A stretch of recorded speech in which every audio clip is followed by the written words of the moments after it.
இன்றே டவுன்லோட் செய்து உங்கள் ஃபேவரட் ஷோக்களை என்ஜாய் பண்ணுங்க.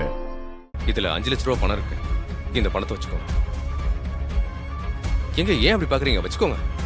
இல்ல சார், எனக்கு வேணாம் சார். தயவு செஞ்சு புரிஞ்சுக்கோங்க சார். போலீஸ் இங்க தான் வந்துட்டு இருக்கு. நீங்க மட்டும் அவங்க கிட்ட மாட்டினீங்க, கடைசி வரைக்கும் கோர்ட்டு கேஸ்ன்னு அலைய வேண்டியதுதான். அது உங்க வாழ்வாதாரத்தையே பாதிக்கும். இந்த பணத்தை வாங்கிட்டு போய் உங்க ஊருக்கு போய் ஏதாவது ஒரு தொழில் ஆரம்பிச்சுக்கோங்க. உங்களுக்கும் பிரச்சனை இல்லை, எனக்கும் பிரச்சனை இல்லை. சார் யோசிக்காதீங்க சார். போலீஸ் இப்ப இங்க வந்துட்டு இருக்காங்க. அந்த கொலை கூட ஒரு பொண்ணோட வாழ்க்கையை காப்பாத்துறதுக்காக தான் நடந்துச்சு. இது நீங்க அந்த பொண்ணுக்கு செய்யற உதவி மாதிரி தான். ப்ளீஸ் சார், இந்தாங்க பணத்தை வாங்கிக்கோங்க. வாங்கிக்கோங்க சார். ஒரு பொண்ணோட வாழ்க்கைக்கு உதவி செய்யற மாதிரின்னு சொல்றீங்க சார், அதனால நான் வாங்கிக்கிறேன். சரி, அப்போ நீங்க ஒண்ணு பண்ணுங்க. உங்க செல்போனை ஆஃப் பண்ணி வைங்க, இல்லைன்னா போலீஸ் ட்ரேஸ் பண்ணி வந்துருவாங்க. பண்ணிடுறேன். Okay sir. சரி, இப்பவே பண்ணுங்க.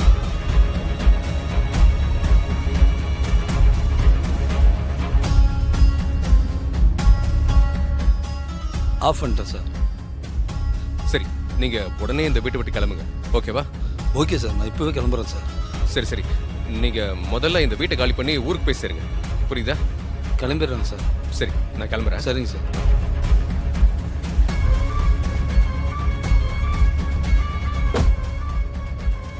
ஆஹா, என்ன சொல்றதுன்னு தெரியலையே. உள்ளதான் இருப்பா.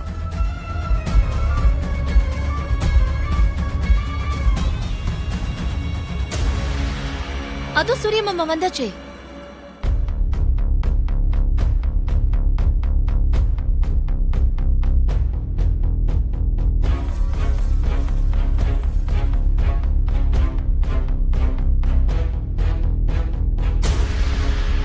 ஏங்க எங்க போனீங்க? உங்களுக்கு மெடிசன் வாங்கிட்டு வந்தா நீங்க எங்க போயிட்டீங்க? அது கொஞ்சம் வலி அதிகமா இருந்ததா, அதான் பக்கத்துல இருக்க மெடிக்கல் போலான்னு கிளம்புனேன். ஆனா அந்த மெடிக்கல் ஷாப் பூட்டி இருந்தது. சரின்னு அப்படியே அடுத்த ஒரு ஷாப்பை தேடி பார்த்தேன். எங்கேயும் இல்லை, அதான் வந்துட்டேன். ஆமாங்க, நானும் எங்கெங்கயோ போனேன், எங்கேயுமே கிடைக்கல. தூரமா போய் தான் வாங்கிட்டு வந்தேன். சரி வாங்க வாங்க. பாத்து இதோட எதுக்குங்க போனீங்க? நானே வாங்கிட்டு வந்திருப்பேன்ல. உட்காருங்க.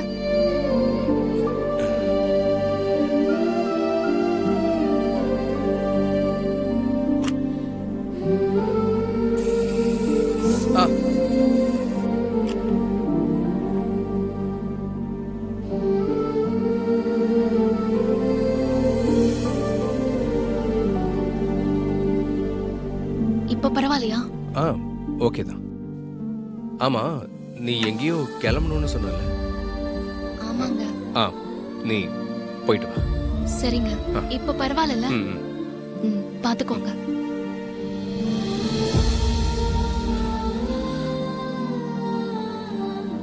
சாரி துர்கா, என்னால இப்ப எதுவுமே சொல்ல முடியல.